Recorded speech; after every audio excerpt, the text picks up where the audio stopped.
వాళ్ళైనా తెలంగాణ వాళ్ళైనా తెలుగు తెలిసిన వాళ్ళైతే మొత్తం ఈ వీడియో చూడండి. ఈరోజు ఈ వీడియోలో ఎడిటింగ్లు ఉండవు, కటింగ్లు ఉండవు, కలర్ గ్రేడింగ్లు ఉండవు. డైరెక్ట్గా నేను మనసులోకి వెళ్ళి కొన్ని విషయాలు మీకు చెప్పాలనుకుంటున్నా. తప్పకుండా ఆ విషయాలు మీ దాకా చేరుతాయని చెప్పేసి నేను ఆశిస్తున్నాను.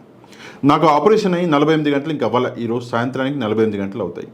కాకపోతే ఇంత హడావుడిగా ఏమంటారు ట్రాన్స్పోర్టేషన్ అరేంజ్ చేసుకొని ఇంటి నుంచి ఆఫీస్ దాకా వచ్చి ఆఫీస్లో కూర్చొని ఇప్పుడు ఈ వీడియో చేయడానికి అర్జెంటుగా ఈ వీడియో కంప్లీట్ చేయడానికి కొన్ని కారణాలు ఉన్నాయి. అందులో ఆ కారణాలలో ముందుగా కొంతమందికి క్షమాపణలు చెప్పాలి. కొంతమంది మీద పెట్టుకున్న నమ్మకం ఎట్లా సడలిందో, ఎట్లా మోసం చేశారో ఆ విషయాలు మీతో చెప్పాలి. మొదటిగా తెలంగాణలోని బీఆర్ఎస్ పార్టీకి క్షమాపణలు చెప్పాలి. ఎందుకు అంటే కొండ నాలికకి మందేస్తే ఉన్న నాలిక ఓడిపోయింది అని చెప్పేసి ఒక ఫేమస్ సామెత ఉంది.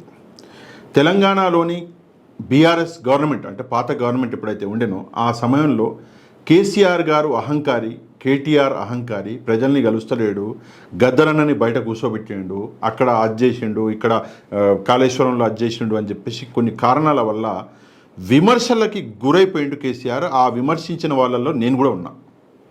చాలా ఓపెన్గా విమర్శించిన నేను. ఎందుకంటే గద్దరన్నని బయట కూర్చోబెట్టినాక నీకు చాలా కోపం వచ్చింది. నాకు నిజంగానే చాలా ఘోరాతి ఘోరంగా విమర్శించిన. కాకపోతే కేటీఆర్ గారు ఒక మాట్లాడాడు ఏంటంటే మేము ఓడిపోవడానికి అంటే బీఆర్ఎస్ పార్టీ ఓడిపోవడానికి ముఖ్య కారణం సోషల్ మీడియా. అది నిజమే. సోషల్ మీడియాలో కూర్చున్న నాలాంటి వాళ్ళమే ఆ రోజు కాంగ్రెస్ పార్టీకి అనుకూలంగా మాట్లాడినాము, బీఆర్ఎస్ పార్టీకి వ్యతిరేకంగా మాట్లాడి కాంగ్రెస్ పార్టీని పవర్లోకి తీసుకొచ్చినాము. కాకపోతే ఈరోజు ఏమైంది అంటే తెలంగాణ మొత్తం నాశనం అయిపోతుంది. ఈ వీడియోలో నేను కొంతమంది గురించి మాట్లాడతా. అందులో ఫస్ట్ వచ్చేసి ఎంఐఎం పార్టీ అసదుద్దీన్ ఓవైసీ, అక్బరుద్దీన్ ఓవైసీ గురించి మాట్లాడతా, మన సీఎం రేవంత్ రెడ్డి గారి గురించి మాట్లాడతా, కాంగ్రెస్ పార్టీ గురించి మాట్లాడతా, చివరిగా బీఆర్ఎస్ పార్టీ గురించి మాట్లాడతా. ముందుగా అయితే బీఆర్ఎస్ పార్టీకి క్షమాపణలు చెప్పాలి. కేసీఆర్ గారికి, కేటీఆర్ గారికి, హరీష్ రావు గారికి ముఖ్యంగా క్షమాపణలు నేను ద మీడియా రిపోర్ట్ తరఫు నుంచి ఈరోజు చెప్తున్నా. ఎందుకంటే మనసు విరిగిపోయింది. రోజు జరుగుతున్న దారుణాలు చూసి కాంగ్రెస్ ప్రభుత్వం వస్తే ఈ అహంకారం అన్నది ఉండదు అని చెప్పేసి మేము ఆలోచించినాం. కానీ తెలంగాణనే లేకుండా పోద్ది అని చెప్పేసి ఎప్పుడు ఆలోచించలేదు.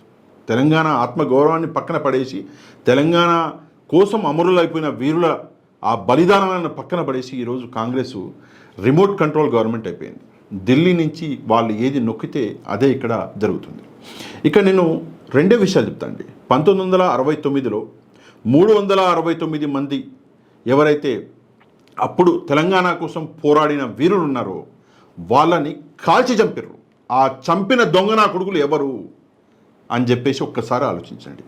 ఆ టైంలో 1969లో సెంట్రల్లో ఉన్నది కాంగ్రెస్ ప్రభుత్వం, ఇందిరాగాంధీ గారు ఉన్నారు. స్టేట్లో ఉన్నది కూడా కాంగ్రెస్ ప్రభుత్వం.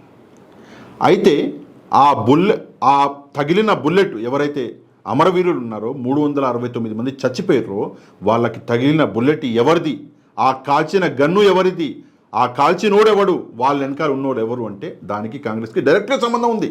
369 మంది చంపింది కాంగ్రెస్ పార్టీనే. నేను ఈరోజు చెప్తున్నా.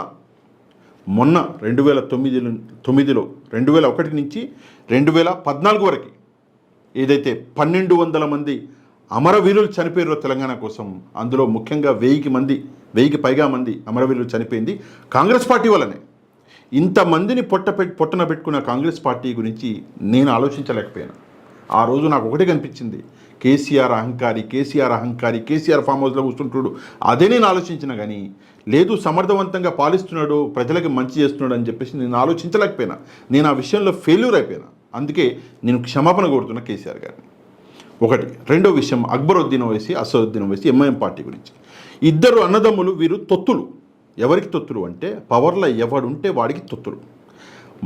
ముందు చంద్రబాబు నాయుడుకి తొత్తులు, దాని తర్వాత రాజశేఖర రెడ్డికి తొత్తులు, దాని తర్వాత కేసీఆర్ గారికి తొత్తులు, దాని తర్వాత ఈరోజు కాంగ్రెస్ ప్రభుత్వం రేవంత్ రెడ్డి ఉంటే మళ్ళీ రేవంత్ రెడ్డికి తొత్తులు. ఎందుకు నేను ఈ మాట అంటున్నా, ఎందుకు ఈ కోపం అంటే రాజముద్రలో చార్మినార్ ఉండే. చార్మినార్ అంటే ఓల్డ్ సిటీ అంటే మాది, మేము తోపులము, తురుంఖాన్లము అని చెప్పేసి ఈ ఎంఐఎం పార్టీ అసదుద్దీన్ ఓవైసీ, అక్బరుద్దీన్ ఓవైసీ ఇద్దరు తిరుగుతుంటారు. నిన్న ఆ ఏదైతే రాజముద్ర ఉందో అందులోకి వెళ్ళి చార్మినార్ తీసేస్తే ఎవరు వెళ్ళాలి చార్మినార్ దగ్గరికి? ఎవరు రిజిస్ట్రేషన్ చేయాలి? అసదుద్దీన్ ఓవైసీ, అక్బరుద్దీన్ ఓవైసీ కదా. వీళ్ళు వెళ్ళలే అన్నదమ్ములు. అన్నేమో యాడ్నో వచ్చిండో, అది వేరే విషయము. తమ్ముడు కూడా వెళ్ళలే. ఎవరు వెళ్ళారు అంటే కేటీఆర్ గారు వెళ్ళాడు. ఇప్పుడు మీరు అనొచ్చు, ఈయన నిన్నటిదాకా కాంగ్రెస్ పార్టీకి ప్రోగా మాట్లాడి బీఆర్ఎస్కి వ్యతిరేకంగా మాట్లాడి మరి ఈరోజు ఏం మూటలు మారినావు, నా బొచ్చు కూడా మారలేదు, నన్ను కొనాలంటే దిగి రావాలి, వీళ్ళు కాదు, వీళ్ళందరూ కలిసి కూడా నా బొచ్చు కూడా కొనలేరు. ఒక విషయం, నాకు ఈరోజు కోపం వచ్చింది, కోపం వచ్చిన తర్వాత నేను ఎవరికి ఇది నా నైజం. ఇది సింపుల్గా ఒకటే విషయం ఏంటి అంటే, రాజముద్రలో చార్మినార్ తీసేస్తే రావాల్సింది ఎవడు? అక్బరుద్దీన్ ఓవైసీ, అసదుద్దీన్ ఓవైసీ. కానీ వెళ్ళింది ఎవరు? కేటీఆర్. కాకతీయులు. అసలు ఏమన్నా నిజంగా కాంగ్రెస్ పార్టీకి సిగ్గు శరం ఉండాలి ఈ విషయంలో. అసలు ఏం జరుగుతుంది? ఇంకో విషయం చెప్తాను మీకు, ఏం జరుగుతుంది, ఎందుకు ఇదంతా రచ్చ, ఏంది రాజముద్ర, ఏంది ఇది, ఎందుకు సైడ్ ట్రాక్ చేస్తున్నారు మ్యాటర్ని అంటే, రేపు పొద్దున్న ఏమడుగుతారు ప్రజలు? 2,500 రూపాయలు మహిళలకు ఇస్తానో అడుగుతారు, ఇందిరమ్మ ఇండ్లు అడుగుతారు, రావాల్సిన ఏదైతే గ్యారంటీలు ఉన్నాయో, హామీలు ఉన్నాయో ఆ హామీలు అడుగుతారు. అవి అడగకుండా ప్రజల్ని సైడ్ ట్రాక్ చేయడానికే కాంగ్రెస్ పార్టీ ఆడుతున్న నాటకాలు. ఈ రాజముద్ర అనుకోండి, ఈ కొత్తగా తెలంగాణ పార్టీ కోసం వచ్చేసి ఒక అధ్యక్షుడు గీతం ఏదైతే ఉందో అది, ఇవన్నీ ప్రస్తుతం సమయాన్ని అంటే టైం పాస్ చేయడానికి కాంగ్రెస్ పార్టీ చేస్తున్న నాటకాలు. ఈ నాటకాలలో సేమ్ పాత్ర పోషిస్తుంది ఎంఐఎం పార్టీ. వాళ్ళ మధ్యలో ఏమేమి జరిగినాయో, ఏమేమి ఒప్పందాలు జరిగినాయో నాకైతే తెలియదు. మొన్నటిదాకా బీఆర్ఎస్ పార్టీతో ఉన్న ఎంఐఎం పార్టీ ఈరోజు కాంగ్రెస్ పార్టీతో చేరింది. మైక్ పట్టుకొని అసదుద్దీన్ ఓవైసీ అన్నాడు, కాంగ్రెస్ పార్టీని పడిపోనివ్వము, ఎవరు వచ్చినా మేము చూసుకుంటాము అని చెప్పేసి. ఎందుకబ్బా నీకు అంత ప్రేమ కాంగ్రెస్ పార్టీ అంటే? నీ తమ్ముడిని తీసుకుపోయి కాంగ్రెస్ పార్టీ లోపల ఆపరేషన్ అయిన నీ తమ్ముడు కేర్ హాస్పిటల్ నుంచి బయటకు వచ్చిన కొన్ని రోజులనే తీసుకుపోయి లోపలేసి 45 రోజులు కుమ్మిర్రు. సిగ్గులజ్జుంది దానికేమన్నా? పోయి ఆ కాంగ్రెస్ పార్టీ కొమ్ము కాస్తావా? 369 మందిని 1969లో బుల్లెట్ తోటి, గన్నులతోటి కాల్చి చంపారు తెలంగాణ ఉద్యమంలో. అట్లాంటి కాంగ్రెస్ పార్టీతోటి పోయి ఈరోజు చేస్తావా? సరే, అదంతా వదిలిపెట్టు. ఈరోజు కాంగ్రెస్ పార్టీలో ఉన్న ముఖ్య నాయకులు ఎవరున్నారు? ఉద్యమంలో ఎవరున్నారు? ఉల్టా ఉద్యమకాలను చంపుతానికి గన్ను తీసుకొని బయలుదేరిన వాళ్ళు ఉన్నారు. అట్లాంటి వాళ్ళన ఉపేక్షించేది. మీరు అనొచ్చు, ఖజానా ఖాళీగా ఉంది, ఏం చేస్తాడు రేవంత్ రెడ్డి? ఖజానా ఖాళీగా ఉందని నీకు ముందు తెలియదా? ప్రతి అసెంబ్లీ సెషన్లో తెలుస్తుంది, అపోజిషన్ లీడర్లకు తెలుస్తుంది, అందరికీ వైట్ పేపర్ ముందర పెడతారు. నీ ఖజానా ఖాళీ ఉందని తెలియదా? మరి ఎందుకు దొంగ ప్రామిసులు చేసినావు? అది వదిలిపెట్టి ఇప్పుడు కాంగ్రెస్ పార్టీ ఏం చెప్తుంది? ₹1,00,000 ఇస్తారా ఒక ఇంటికి మహిళకి? యాంచి తీసుకొచ్చి ఇస్తారు. అత్తగారింట్లోకి వెళ్ళా ఖజానానే ఖాళీగా ఉంది, అడక తింటున్నావు అని నువ్వే అంటున్నావు. మరి ఒకసారేమో కాళేశ్వరం అని టైంపాస్ చేసినావు, మళ్ళీ వచ్చేసి అదేదో ఫోన్ రికార్డింగ్లు, ఫోన్ ట్యాపింగ్ అని టైంపాస్ చేసినావు, మళ్ళీ పార్లమెంట్ ఎలక్షన్లని టైంపాస్ చేసినావు, ఇప్పుడేమో రాజముద్రని టైంపాస్ చేస్తున్నావు, దాని తర్వాతనేమో ఇంకేదో టైంపాస్ చేస్తావు, ఇట్లనే 2-3 ఏళ్ళు కూస్తావు, దాని తర్వాత నీ గవర్నమెంట్ పడిపోద్ది. కానీ నేను ఇంకో విషయం చెప్తా, కేసీఆర్ గారికి ఒక చిన్న రిక్వెస్ట్, దయచేసి ఒకవేళ అయితే ఈ ప్రభుత్వాన్ని పడగొట్టేయండి సార్. ఎందుకంటే ఇట్లాంటి ప్రభుత్వాలు వద్దు, మనకి అవసరమే లేదు. ఎందుకు? ప్రజా సంక్షేమం కోసం చెప్తున్నాను నేను. నాకేదో అజ్జాలే లేదా వేరే ప్రజా సంక్షేమం కోసం వీళ్ళు చేస్తున్న ఏదైతే టైంపాస్ ఉందో. రెండో విషయం, ఇదే రేవంత్ రెడ్డి గారు, నిన్న కేటీఆర్ గారు కూడా అన్నారు బలిదేవత అని చెప్పేసి. బలిదేవత అన్నోడు రేవంత్ రెడ్డి, సోనియా గాంధీని తిట్టినోడు రేవంత్ రెడ్డి. రేపు పొద్దున్న ఇక్కడ తెలంగాణ ఆవిర్భావ దినోత్సవం రోజు అదే సోనియా గాంధీని పిలుస్తున్నాడు. మరి ఎంత సిగ్గు లేకుండా ఉండాలి? తెలంగాణ ప్రజలం అంత సిగ్గులేని వాళ్ళమా? ఇదా? సరే, తెలంగాణ ఇచ్చింది సోనియా గాంధీ అంటున్నావు, తెచ్చింది ఎవరు? ఇచ్చింది కాదు, తెచ్చింది ఎవరు? 369 మంది అప్పుడు బలిదానం చేసి 1,200 మంది ఇప్పుడు బలిదానం చేస్తే వచ్చింది తెలంగాణ. ఎవడో ఇయ్యలే బిచ్చం ఎవడికి. ఇవన్నీ జరుగుతుంటే బెడ్ మీద ఉన్నోని నాకే ఇంత కోపం వస్తే నిజంగా తెలంగాణలో ఉన్న ప్రజానికానికి కోపం రాదా? ప్రజానికానికి అర్థం కాదా? రైతులు, ఒక వీడియో చూసిన నేను, నాకు తీసుకొచ్చి మా ఫ్రెండ్ చూపించాడు. ఒక రైతన్న ముసలాయన పాపం, ఆయనని మైకు పట్టుకొని ఎవడో ఏదో ప్రశ్న అడిగితే ఆయన ఏడవడం మొదలుపెట్టిండు. నేను కాంగ్రెస్ పార్టీని ఒకటే విషయం అడుగుతున్నా, సరేరా బాబు, డబ్బులు మింగినరా, ఎవడు మింగిండు పక్కన, నీళ్ళు ఏం చేసిర్రా రాష్ట్రంలో? నీళ్ళు ఎట్లా మింగిర్రు? బీఆర్ఎస్ పార్టీ ఉన్నన్ని రోజులు ఉన్న నీళ్లు ఒకేసారి ఆవిరైపోయినాయా? 10 ఏళ్ల పాటు ఎప్పుడు రాని కష్టాలు 10 ఏళ్ల పాటు ఎప్పుడు రాని ట్యాంకర్లు ఇప్పుడు ఎట్లా వస్తున్నాయి? అదే అర్థం కావట్లేదు.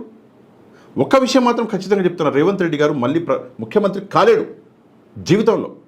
మర్చిపోండి. ఫ్లూట్లా ఒక ఏదో లక్కీ డ్రా లాగా ముఖ్యమంత్రి అయ్యిండు. సరే అయినోడు నిరూపించుకుంటాడని మేము కూడా చాలా సపోర్ట్ చేసినాము. నేను నా లాస్ట్ వీడియోస్ కూడా తీసి చూడండి, కొంచెం టైం ఇవ్వండి కాంగ్రెస్ పార్టీకి, కొంచెం టైం ఇవ్వండి అని చెప్పి నేనే రిక్వెస్ట్ చేసిన. అట్లాంటిది ఈరోజు నాకు ఇంత కోపం వచ్చింది అంటే దానికి కారణాలు ఉంటాయి. రాజముద్ర అని చెప్పేసి టైంపాస్ చేస్తారా? గీతము, రాష్ట్రీయ గీతం అని టైంపాస్ చేస్తారా? ఇవా టైంపాస్లు? నీకు దమ్ముంటే నీ 2,500 రూపాయలు ఆ మహిళలకి నేను ఈ రోజు నుంచి స్టార్ట్ చేస్తున్నా, ఇంద్రమ్మ ఇండ్లు ఇన్ని ఇండ్లు అప్పుడు ఇస్తున్నా, ఇప్పుడు ఈ ప్రామిసులు చెయ్యి. ఆగస్టు 15 అంటావా? ఎట్లా అంటావు? ఎవడ సొత్తు? అబద్ధం ఎందుకు ఆడినావు మరి? రేపు ఆగస్టు 15 రోజులు మళ్ళీ వచ్చే ఆగస్టు 15 అంటావు. నీ మాట మీద నమ్మకమే ఆడుంది ప్రజలకు. ఇప్పుడు మాట తప్పిటోడివి నువ్వు, నీ మాట మీద నమ్మకం ఏంది? ఏదనంటే జర్నలిస్ట్ని భయపెట్టాడు. ఒకరిని లోపలేస్తే అందరూ సదరాయిస్తారు. అబ్బా సొత్తా లోపలేనికి? కోర్టులో ఏమైనా ముగపోయినాయా? లేకపోతే నువ్వే పెద్ద మొగోడివా? ఏ లోపల చూద్దాం. ఇట్లాంటి పిచ్చి మాటలు కాదు, జనాలకి మంచి చేసే మాటలు. రాజకీయ నాయకుడు చిల్లర మాటలు మాట్లాడొద్దు. ఆయన చిల్లర మాటలు మాట్లాడతాడంటే న్యూస్లో వేస్తే ఆ యాంకర్లకు తప్పంట, ఆ న్యూస్ ఛానల్ తప్పంట. మీరు ఎట్లా ఇస్తున్నారు న్యూస్లో అని? అంటే మాట్లాడేటప్పుడు నీకు సిగ్గు లేకపోయినా వేసేటోళ్ళకి సిగ్గు ఉండాలంటావు, అంతేగా? ఈ విషయాలన్నీ కొంచెం జాగ్రత్తగా ఆలోచించాలి మాట్లాడేటప్పుడు. నువ్వు ముఖ్యమంత్రి ఇప్పుడు మర్చిపోతున్నావు మాటికి. ఇక ఆయన పక్కన ఉన్న కొంతమంది ఆ పార్టీని నాశనం చేస్తాం, ఈ పార్టీని నాశనం చేస్తాం, వాడిని ఏదో అంటాం, వీడిని. అరే నువ్వు ప్రజలకు ఏం చేస్తావు? అది చెప్పురా బాబు, అది చెప్పు. ఇప్పుడు కోమటిరెడ్డి గారు ఉన్నారు, కెప్టెన్ ఉన్నాడు, వీళ్ళు ఎప్పుడు ఏదో చిల్లర మాటలే. పనికొచ్చే మాట మాట్లాడండి, ప్రజా సంక్షేమం గురించి మాట్లాడండి. మా సీతక్క ఎటుబాయ్ నాకు అసలు అర్థమే కావట్లేదు. మొన్న చూసాం ఒక వీడియో, సీతక్క పాపం పాత రోడ్లు అవే రోడ్లలో నడుచుకుపోయింది, ఇప్పుడు కూడా అదే రోడ్లలో మర్చిపోయింది ఆమె మినిస్టర్ అని. ఇదా తెలంగాణ? ఇప్పుడు వచ్చి ఎన్ని రోజులు? 6 నెలలు అయింది. ఏం చేశారు 6 నెలలలో? టైంపాస్. పొద్దున్న లేస్తే ఏదో డ్రామా న్యూస్లలో నడపడము. మా న్యూస్ రిపోర్టర్లకు కూడా అది టైంపాస్ అయిపోయింది. వాళ్ళు ఇచ్చిన డ్రామాలని మనం పొద్దున్న లేస్తే సాయంత్రం వరకు అదే డ్రామాలు వేసుకుంటూ కూర్చోవడం. ప్రజలకు చేసే మంచి గురించి ఆలోచించడమే లేదు. తప్పకుండా కేసీఆర్ గారికి, కేటీఆర్ గారికి, హరీష్ రావు గారికి మళ్ళీ ఒకసారి మా ఛానల్ తరఫున అపాలజీస్. అట్లని చెప్పేసి బీఆర్ఎస్ పార్టీలో తప్పు చేస్తే ఊరుకునేది లేదు. మళ్ళీ అది కూడా ఉంది. నేను 100% తప్పు చేసిన వాళ్ళని నేను ఖండిస్తా, నేను వాళ్ళ గురించి మాట్లాడతా. కానీ విధానాల పరంగా కాంగ్రెస్ పార్టీని మాత్రం వదిలిపెట్టేది లేదు.